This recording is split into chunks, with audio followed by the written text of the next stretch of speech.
Hindi tinanggap ng opisina ng House Secretary General ang ikalawang impeachment complaint laban kay Pangulong Ferdinand Marcos Jr. Ito ay dahil wala sa opisina ang House Secretary General na ikinadismaya ng Komisyong Makabayan na nag-endorso sa reklamo. Sa panig naman ng Pangulo, nagpahayag ito ng kahandaang harapin at sagutin ang impeachment complaint. Tiwalang hindi ito magiging sagabal sa mas maraming investor na papasok sa bansa. Alamin ang buong report mula kay Criza Lopez. Sa kabila ng reklamong impeachment, umaasa si Pangulong Ferdinand Marcos Jr. na mananatili sa Pilipinas ang mga investors. Ayon kay Palace Press Officer at Undersecretary Attorney Claire Castro, nais iparating ni Pangulong Marcos na handa siyang harapin at sagutin ang reklamong isinampa laban sa kanya. Kaakibat-an niya nito ang pagtitiwala ng Pangulo sa Office of the Ombudsman na gagawin ang kanilang tungkulin. Po siyang harapin to dahil alam po niya na wala po siyang nalabag na anumang batas at hindi po siya nag-commit na anumang impeachable offense.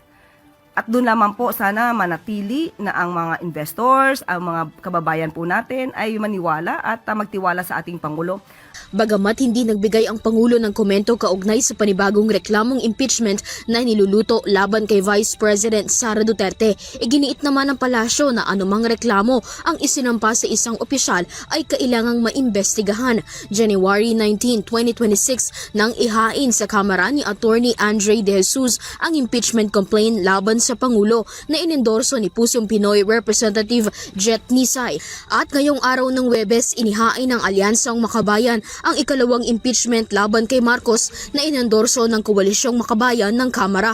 Ngunit, hindi anya ito tinanggap ng Office of the House Secretary General. Ayon kay Bayan Muna Teddy Casino, nakakadismaya umano na hindi maaaring tanggapin ng kawani mula sa SecGen ang kanilang reklamo dahil wala si Secretary General Cheloy Garapil. Well, una, nais namin magpahayag ng dismaya na ayaw tanggapin ng Executive Director ng Secretary General's Office ang complaint.